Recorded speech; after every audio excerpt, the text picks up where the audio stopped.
Hello. तर आज आपण बघणार आहे पूर्णांक संख्या. बघा, तुम्ही आत्तापर्यंत मोजण्यासाठी 1 2 3 4 अशा अनेक संख्या वापरल्या असतील, बरोबर. आणि त्या संख्या काय आहेत? असंख्य आहेत. यांना काय म्हणतात तर मोज संख्या. आणि मोज संख्यांनाच काय म्हणतात तर नैसर्गिक संख्या असेही म्हणतात. तर बघा, नैसर्गिक संख्या म्हणजे काय? ज्या 1 पासून चालू होतात. 1 2 3 4 आणि अशा असंख्य आहेत, त्या मोजता येत नाहीत. ठीक आहे. तर 0 हा नैसर्गिक संख्येमध्ये येत नाही. पण आपण जर 0 हा घेतला आणि त्याच्या पुढच्या सगळ्या नैसर्गिक संख्या जर घेतल्या तर त्या सगळ्यांना मिळून काय म्हणतात? पूर्ण संख्या. बघा इथे बघा, तुम्ही पूर्ण संख्या बघू शकता. 0 पासून चालू होतात आणि त्या असंख्य अशा वाढत राहतात, बरोबर. नैसर्गिक संख्या म्हणजे 1 पासून चालू होणाऱ्या आणि पूर्ण संख्या म्हणजे 0 ते 1 2 3 4 अशा असंख्य संख्या. ठीक आहे. तर आता पुढे बघा, आपण तापमान मोजताना कधी कधी असं सुद्धा म्हणतो की काश्मीरमध्ये -8 किंवा -8 डिग्री सेल्सिअस एवढं काय आहे? तापमान आहे. तर -8 म्हणजे ज्या संख्या ऋण असतात किंवा ज्या संख्यांच्या पुढे असं हे वजा असं हे चिन्ह असतं त्यांना काय म्हणतो आपण? ऋण संख्या. आणि ऋण संख्या या काय असतात तर 0 पेक्षा लहान असतात. ठीक आहे. ऋण संख्या 0 पेक्षा लहान असतात. आणि ज्या संख्या 0 पेक्षा मोठ्या असतात त्यांना काय म्हणतो आपण? धनसंख्या. आता जर तुम्ही इथे बघितला तर बघा, आपण इथे तर हा 0 काढला तर 0च्या ज्या पुढच्या संख्या आहेत त्या असतात धनसंख्या. आणि त्याच पद्धतीने 0च्या डाव्या साईडला ह्या ज्या संख्या असणार आहेत त्या अशा असणार आहेत. ठीक आहे. -1 -2 -3 तर ह्या संख्यांना म्हणतो आपण ऋणसंख्या, बरोबर. म्हणजे 0च्या उजवीकडे धनसंख्या आणि 0च्या डावीकडे ऋणसंख्या. आता आपण बघणार आहे पूर्णांक संख्या म्हणजे काय. बघा, धनसंख्या, 0, ऋणसंख्या या सगळ्यांना मिळून आपण काय म्हणणार आहे तर पूर्णांक संख्या. म्हणजे 0, 0च्या उजवीकडच्या, 0च्या डावीकडच्या अशा सगळ्या संख्यांना मिळून आपण काय म्हणणार आहे तर पूर्णांक संख्या. आता बघा, इथे आपल्याला खाली त्यांनी एक रेषा दाखवली आहे, संख्या रेषा. त्याच्यावर मध्ये जो आहे तो काय आहे? आरंभबिंदू. त्याच्या उजव्या साईडला काय आहेत? धनसंख्या आणि डाव्या साईडला काय आहेत तर ऋणसंख्या. ठीक आहे. पुढे बघूया आपण. आता पुढे आहे आपला सराव संच 4. तो आता आपण सोडवूया.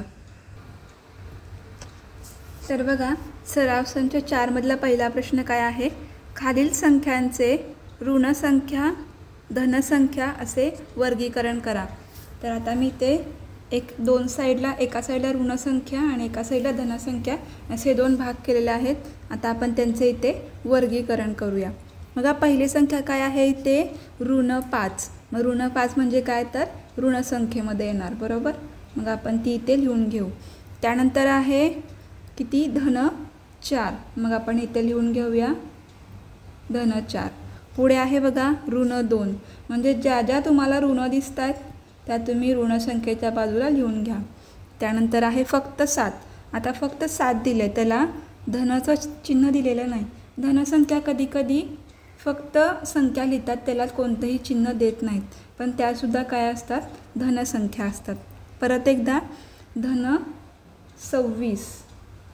पुढे आहे -49. पुढे आहे बघा -37.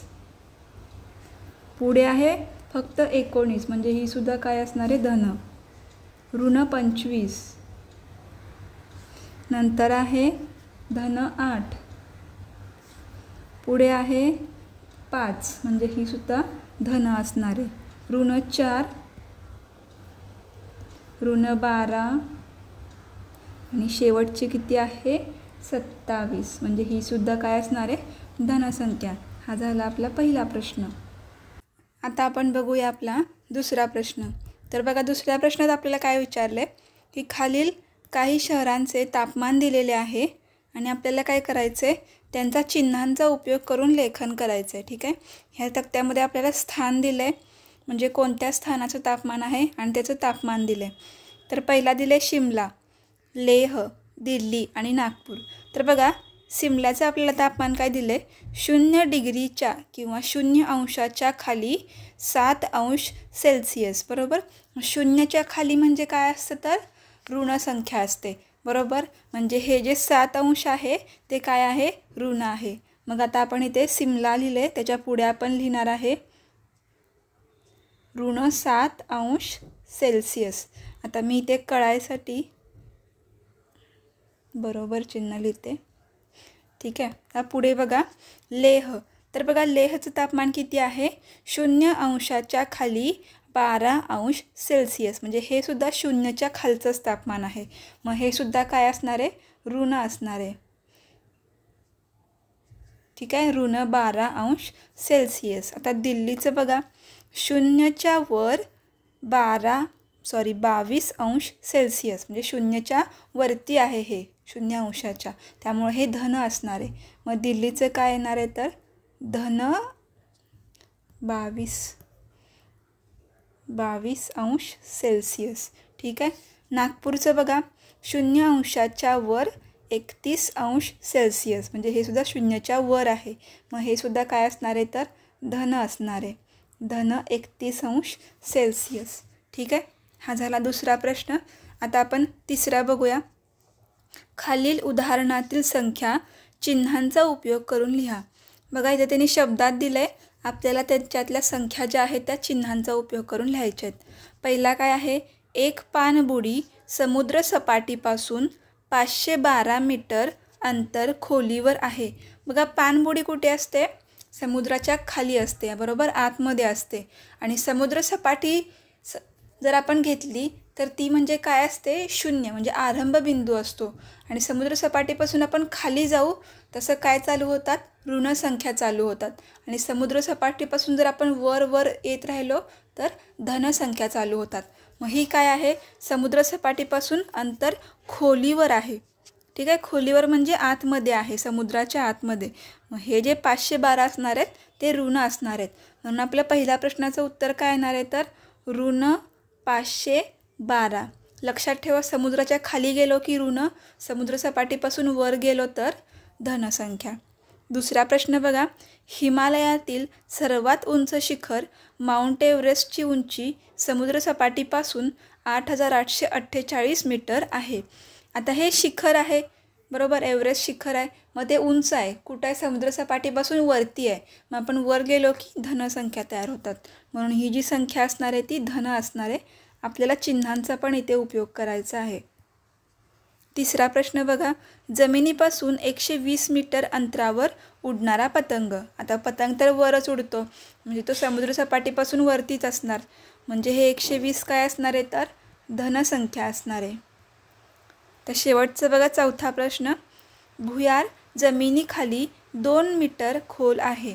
ठीक आहे. हे जमिनीच्या खाली आहे बरोबर 2 मीटर. म्हणजे ह्याचं काय असणार आहे ऋण असणार आहे. म्हणजे हे सुद्धा ऋण 2 असणार आहे. आता आपण बघणार आहे पूर्णांक संख्यांची बेरीज कशी करायची. ठीक आहे. आता पूर्णांक संख्यामध्ये धनसंख्या पण येतात आणि ऋणसंख्या पण येतात.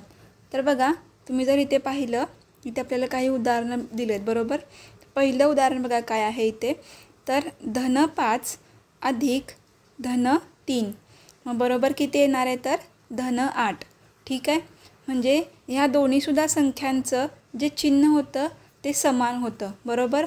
आणि मध्ये क्रिया कोणती आहे तर अधिक. तर काय करायचं जेव्हा दोन्हीकडे समान चिन्ह असतील दोन्ही संख्यांची तेव्हा त्यांची बेरीज करताना जे येणारं उत्तर आहे ते सुद्धा काय असणार आहे त्याच चिन्हाचं येणार आहे. म्हणजे इथं ह्या दोन्ही संख्यांना धनच चिन्ह होतं मग येणाऱ्या उत्तराला पण आपण धनच चिन्ह देणार आहे. दुसरं उदाहरण बघा. इकडे आता दोन्ही संख्यांना काय आहे ऋण चिन्ह आहे बरोबर. ऋण 5 अधिक ऋण 3. इथे सुद्धा बेरीज आहे. तर दोन्ही संख्यांना समान चिन्ह होतं म्हणून आपण काय केली त्यांची बेरीजच केली कारण इथे मधली क्रिया बेरजेची आहे. बेरीज केली आणि दोन्ही संख्यांना जे चिन्ह वापरलं गेले म्हणजे ऋण तेच आपण त्या उत्तराला सुद्धा इथे दिलेलं आहे. म्हणजेच बघा समान चिन्ह असलेल्या पूर्णांक संख्यांची बेरीज करताना काय करायचं चिन्हांचा विचार करायचा नाही तर त्या दोन्ही संख्यांची बेरीज करायची आणि येणाऱ्या बेरजेला काय करायचं जे समान चिन्ह आहे ते त्याला द्यायचं. पुढे बघा आता इथे वेगळं वेगळं चिन्ह आहे. इथे काय आहे? ऋण चिन्ह आहे, अधिक धन चिन्ह आहे, बरोबर. ठीक आहे. मग आता इथे बेरीज आहे. तर आता आपण जर बेरीज करायला गेलो तर इथे बेरीज नाही आपल्याला करता येत. कारण काय सांगा, ह्या दोन्हींच्या काय आहेत? चिन्ह वेगळे वेगळे आहेत. मग जेव्हा दोन्हींचे चिन्ह वेगळे असतील तेव्हा तिथे काय करायची? वजाबाकी करायची. इथे दिलेलं आहे तुम्हाला अधिक, पण दोन्हींची चिन्ह वेगळी आहेत, धन ऋण. त्यावेळेस वजाबाकी करायची आणि मोठ्या संख्येला जे चिन्ह आहे ते आपण येणाऱ्या उत्तराला देणार आहे. मग 8 + 2 6 येतात. 8ला आहे ऋणचिन्ह, उत्तराला पण ऋणचिन्ह. दुसरे बघा आता इथे काय आहे? 8 धन आहे, 3 ऋण आहे. ठीक आहे. मध्ये बेरीज आहे, पण दोघांची चिन्ह वेगळी वेगळी आहेत म्हणून आपण इथे सुद्धा वजाबाकी केली. तर 8 + 3 किती असतात? 5 असतात, बरोबर. मोठ्या संख्येचं चिन्ह काय आहे? इथे धन आहे म्हणून आपण येणाऱ्या उत्तराला सुद्धा काय दिले? धन दिले.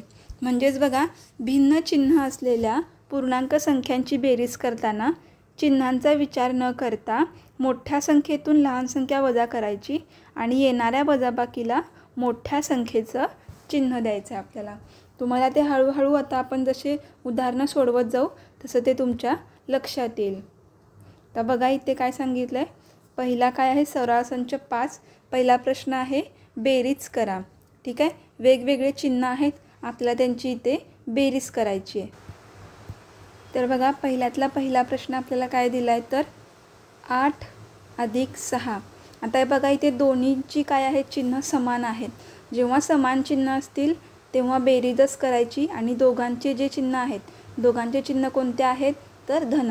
येणाऱ्या उत्तराला सुद्धा आपण धनच देणार आहे. मग 8 आणि 6 14 असतात. ठीक आहे. आता इथं चिन्ह द्यायची काही गरज नाही आहे, कारण त्यांनी प्रश्नामध्ये सुद्धा दोन संख्यांना काय दिलं? चिन्ह दिलेली नाही आहेत. पुढचा बघा प्रश्न काय आहे दुसरा, की 9 किंवा धन 9 अधिक ऋण 3. आता इथे बघा, दोघांची चिन्ह काय आहेत? वेगळी आहेत. जेव्हा दोघांची चिन्ह वेगळी असतील तेव्हा वजाबाकी करायची. मग 9 + 3 किती होणार? तर 6. आणि मोठ्या संख्येतून छोटी संख्या वजा करायची. ठीक आहे. वजाबाकी केली. मोठ्या संख्येचं चिन्ह कोणतं आहे? इथे 9चं चिन्ह कोणतं आहे? धन. मग आपण उत्तराला सुद्धा इथे धन चिन्ह देणार. त्यानंतर बघा तिसरा प्रश्न काय आहे आपल्याकडे, की 5 अधिक ऋण 6. आता इथे बघा, दोन्ही संख्यांना वेगवेगळं चिन्ह आहे, वजाबाकी होणार. पण आपल्याला मोठी संख्या कोणती आहे? 6. 6मधून 5 घालवायचे. किती आले? 1. आणि मोठ्या संख्येला चिन्ह कोणतं आहे? इथे 6ला चिन्ह कोणतं आहे? ऋण. म्हणून आपण येणाऱ्या उत्तराला सुद्धा ऋण चिन्ह देणार आहे. चौथा प्रश्न बघा काय आहे, ऋण 7 अधिक 2. दोन्हींची चिन्ह वेगळी आहेत, मग काय करणार? वजाबाकी. मग मोठी संख्या 7, 7मधून 2 गेले 5. आणि ह्याला चिन्ह कोणतं येणार? मोठ्या संख्येचं. मोठ्या संख्येचं चिन्ह आहे वजा मग किंवा ऋण, म्हणून आपण इथे हे ऋण दिलं. त्यानंतर पुढे पाचवा प्रश्न, ऋण 8 अधिक 0. वेगवेगळे चिन्ह आहेत, वजाबाकी येणार. 8मधून 0 गेले, किती राहिले? 8. ठीक आहे. मोठ्या संख्येचं चिन्ह कोणतं आहे? ऋण. उत्तरसुद्धा ऋण येणार.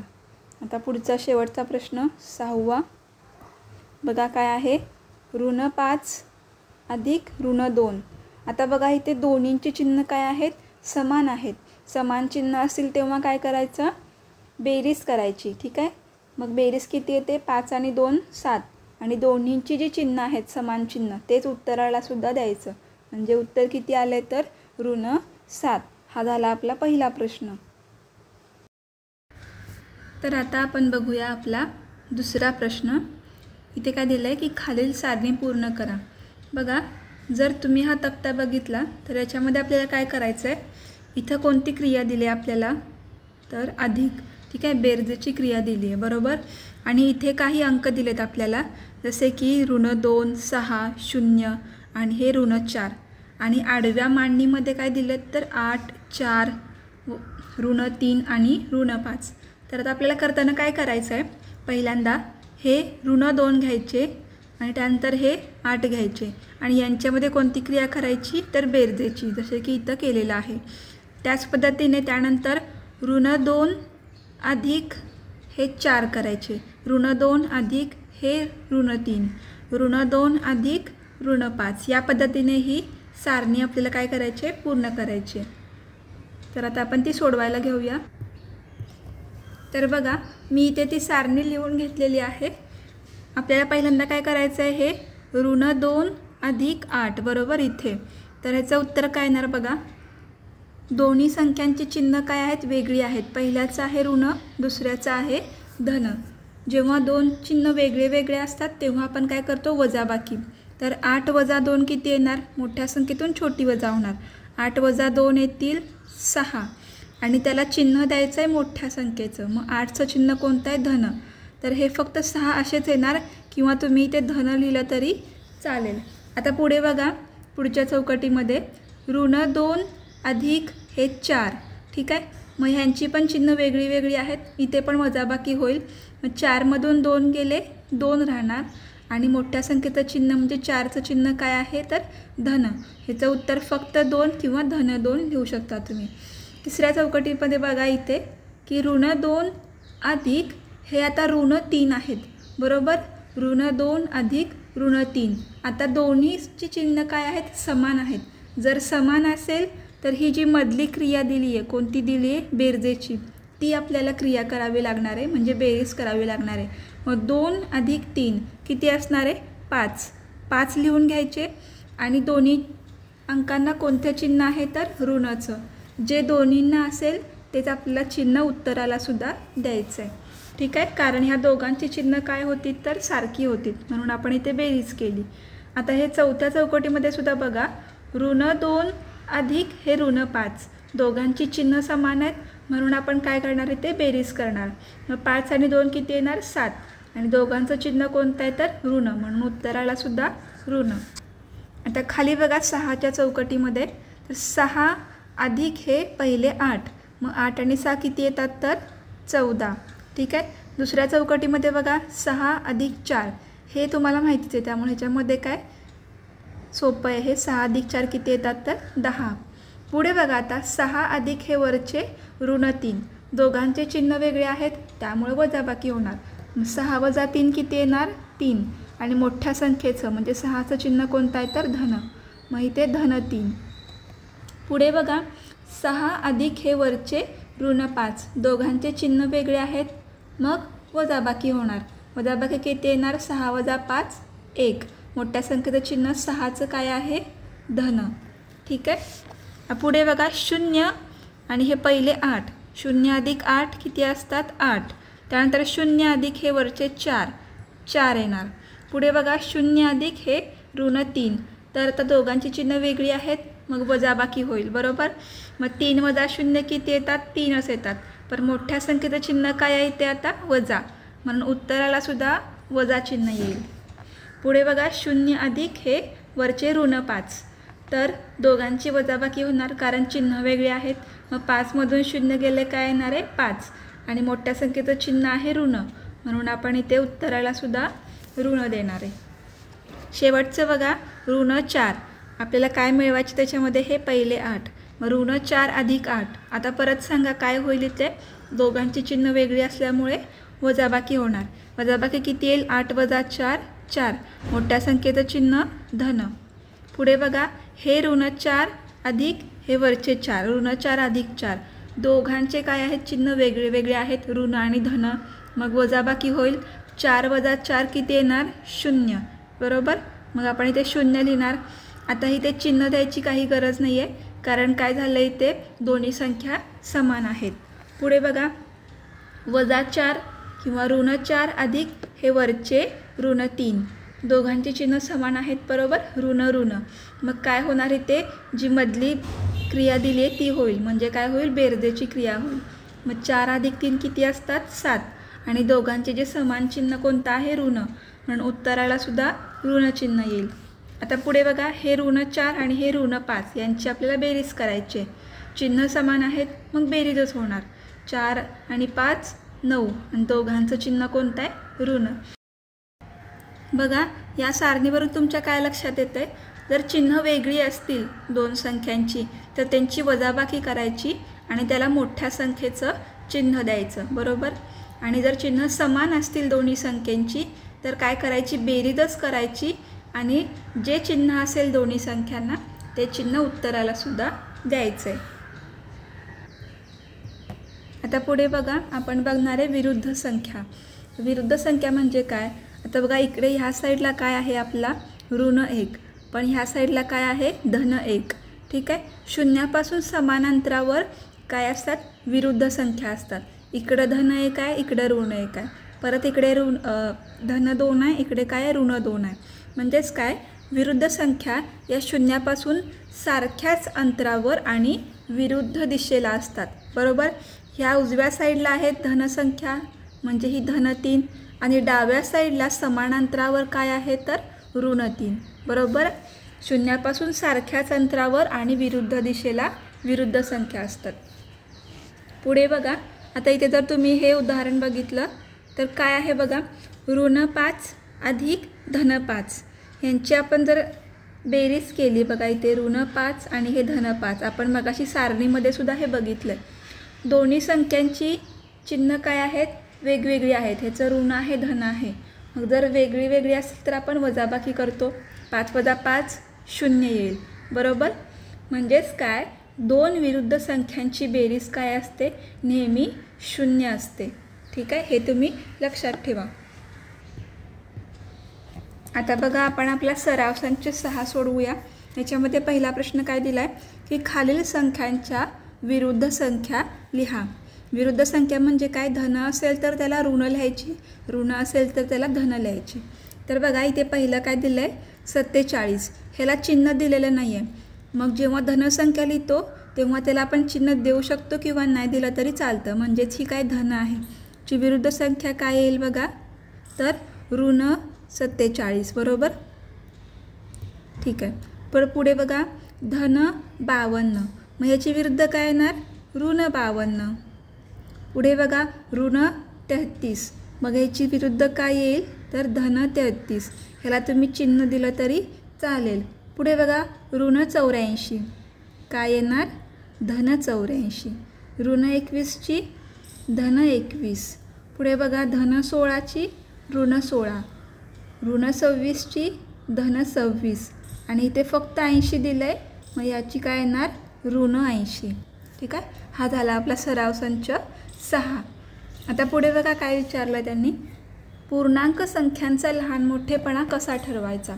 ठीक आहे, म्हणजे कोणती संख्या लहान किंवा कोणती मोठी. तर जर तुम्ही बघितला हा शून्य काय आहे आपला आरंभ बिंदू आहे, बरोबर. शून्याच्या उजवीकडे धन, शून्याच्या डावीकडे ऋण. जर तुम्ही ही रेषा बघितली तर तुमच्या लक्षात येईल की उजव्या साईडच्या ज्या संख्या आहेत त्या काय असतात, डाव्या साईडच्या संख्येपेक्षा नेहमीच मोठ्या असतात.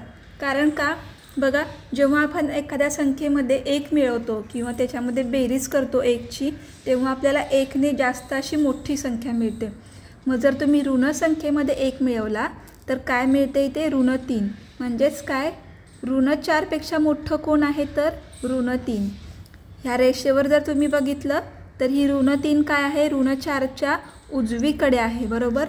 म्हणजे उजवीकडच्या संख्या या नेहमी मोठ्या असतात संख्या रेषेवरच्या. मग जर इथे तुम्ही बघा तुम्हाला कळेल ऋण 4पेक्षा मोठं कोण आहे ऋण 3. ऋण 3पेक्षा ऋण 2, ऋण 2पेक्षा ऋण 1 मोठा आणि ऋण 1पेक्षा पण 0 मोठा आणि 0पेक्षा तर हे मोठे आहेत हे तुम्हाला माहितीच आहे, बरोबर. आता आपण सोडवूया आपला सराव संच 7. आपल्याला काय करायचं आहे, खालील चौकटीमध्ये योग्य चिन्ह लिहायचं आहे. तर बघा पहिल्यामध्ये काय दिलं आहे ऋण 4 आणि 5 यांच्यामध्ये मोठी संख्या कोणती आहे तर 5 आणि ऋण 4 ही काय आहे छोटी आहे. कारण ऋण संख्या या धनसंख्यांपेक्षा नेहमीच छोट्या असतात, म्हणून ऋण 4 हे लहान आहे 5पेक्षा. दुसरा बघा 8 आणि 10, ऋण 10 आहे, बरोबर. मग ऋण संख्या नेहमीच छोट्या असतात, मग 8 ही काय झाली मोठी झाली, 8 मोठी आहे. तिसऱ्यामध्ये बघा धन 9 आणि परत धन 9 दिले, दोन्ही संख्या बरोबरीच्या आहेत, मग आपण इथे बरोबरचं चिन्ह देणार. चौथ्यामध्ये ऋण 6 आणि 0. मग 0 हा मोठा असणार आहे कुणापेक्षा? ऋण 6पेक्षा. ऋण 6 काय आहे? लहान आहे. 7 आणि 4, 7 मोठी आहे. 3 आणि 0, 3 मोठा आहे. ऋण 7 आणि धन 7, धनसंख्या नेहमीच मोठी असते. ऋण 12 आणि 5, धनसंख्या कोण आहे? 5, म्हणून 5 मोठी आली. ऋण 2 आणि ऋण 8. आता लक्षात ठेवा, तर तुम्ही म्हणाल की 8 मोठी आहे, तर नाही. जर तुम्ही संख्या रेषेवर बघितलं तर ऋण 2 ही जी संख्या आहे ती काय असते? ऋण 8च्या उजवीकडे असते, बरोबर. उजवीकडच्या संख्या नेहमी मोठ्या असतात, म्हणून ऋण 2 काय आहे? मोठा आहे ऋण 8पेक्षा. इथे बघा ऋण 1 आणि ऋण 2, ह्याच्यामध्ये सुद्धा ऋण 1 उजवीकडे असते, ती ऋण 2पेक्षा मोठी असते कायम. 6 आणि ऋण 3, 6 धन आहे आणि उजवीकडे असते म्हणून ती मोठी. ऋण 14, ऋण 14, दोन्ही पण बरोबर असतात. आता पुढे बघा, आपण बघणार आहे पूर्णांक संख्यांची वजाबाकी. हा या धड्यामधला सगळ्यात महत्त्वाचा भाग आहे. ह्याच्यामध्ये काय महत्त्वाचं आहे बघा, तर हे जे ह्यांनी इथं दिलेलं आहे हे तुम्हाला नीट लक्षात ठेवायचं आहे. बघा, जर तुम्ही बघितला तर इथं ऋणचिन्ह आहे पहिल्यांदा, बरोबर, आणि कंसामध्ये काय आहे? ऋण 5, बरोबर. मग जेव्हा कंसाच्या बाहेर ऋण असतं, ठीक आहे, तेव्हा कंसातली जी संख्या असते त्याचं काय होतं? चिन्ह बदलतं, बरोबर. ऋण ऋण काय होतं? धन होतं, ठीक आहे. हे तुम्हाला कायम लक्षात ठेवायचं आहे, पुढे याची आपल्याला गरज लागणार आहे. समजा इथे असं असतं ऋण आणि इथे काय असतं? धन असतं, ठीक आहे. तर ह्यांचंसुद्धा काय झालं असतं? आपल्याला हे 5चे जे ऋण आहे, धनसंख्या होती ती ऋण झाली असती, म्हणजे याचंसुद्धा काय झालं असतं? चिन्ह बदललं असतं. हे ऋण होतं, इथं धन झालं, बरोबर, आणि हे धन होतं तर इथे काय झालं? त्याचं ऋण झालं. म्हणजे जर कंसाबाहेर ऋण चिन्ह असेल तर आतल्या संख्येचं चिन्ह बदलतं. आता इथे जर तुम्ही पुढचं उदाहरण बघितलं तर तुम्हाला कळेल. बघा, इथे काय आहे? ऋण 8 वजा ऋण 5, बरोबर.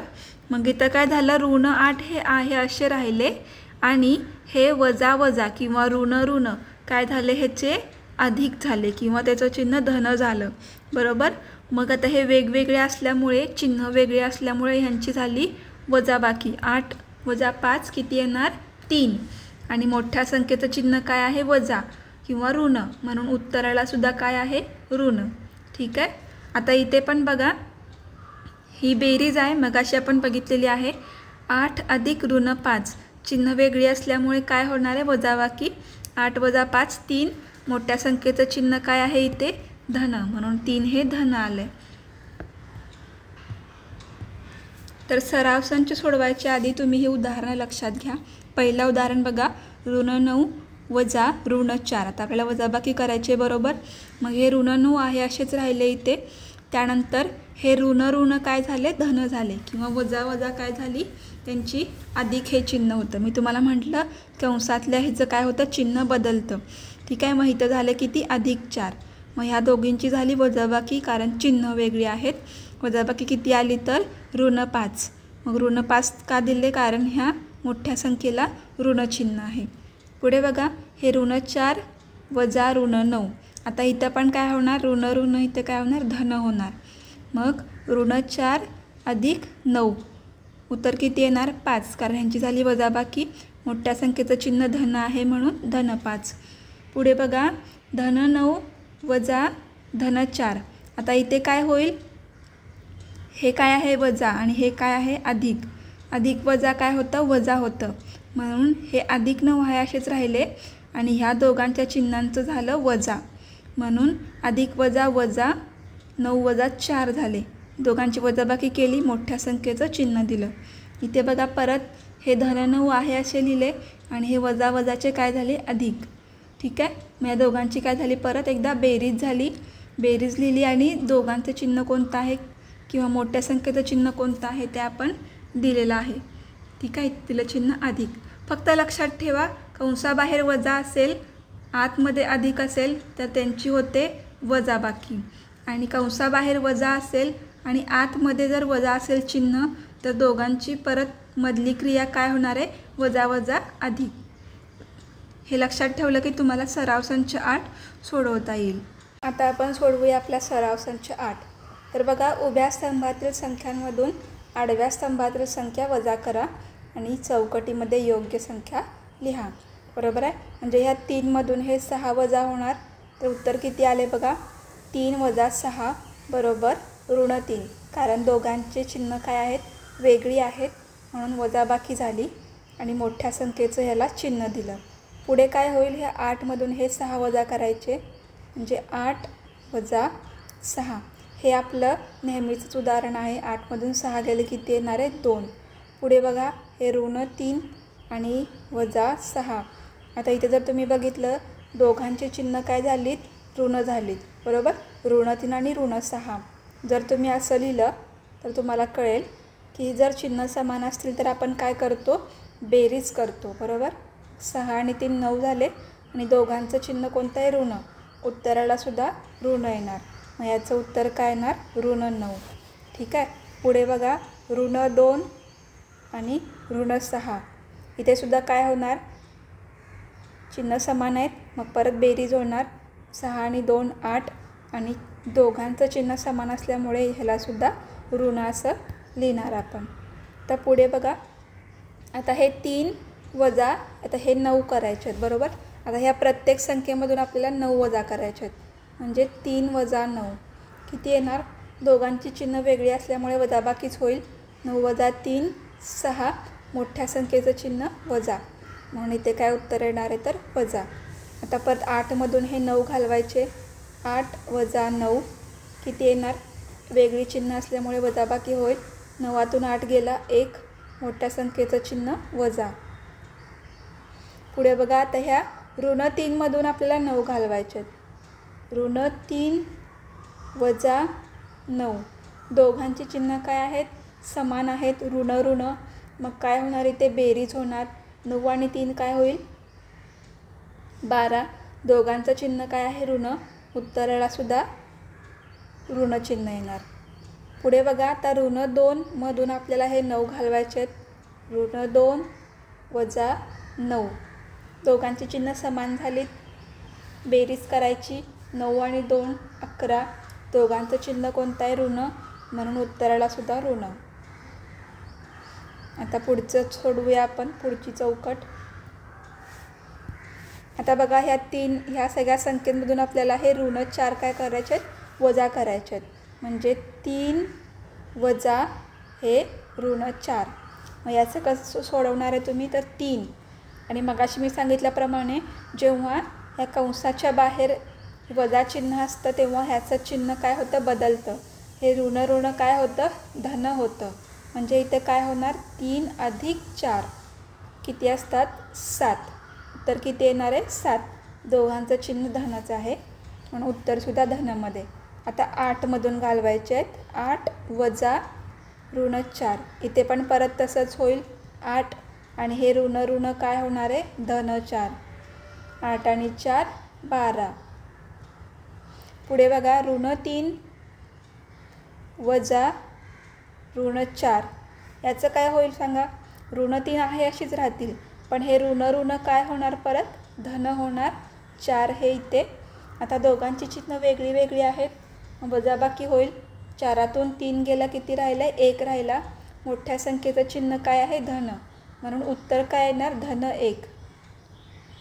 पुढे बघा, -2, पण जराशी जागा रिकामी करू इथे, -2 शेवटचं, आणि हे वजा काय होणार, -4, बरोबर, मग काय होईल, -2 आहे तसे राहणार, हे ऋण काय होणार, धन 4, उत्तर काय येईल, दोघांची चिन्ह वेगळी असल्यामुळे वजाबाकी होईल, 4 मधून 2 गेले 2, मोठ्या संख्येचं चिन्ह धन, फक्त 2 किंवा धन 2 लिहिलं तरी चालेल।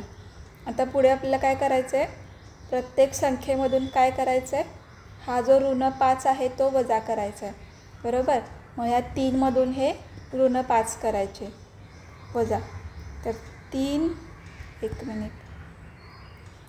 वजा -5 बरोबर किती येणार, तर बघा 3 वजा -5, मी सांगितल्याप्रमाणे ऋण काय होतात, धन, 3 अधिक 5 किती असतात 8.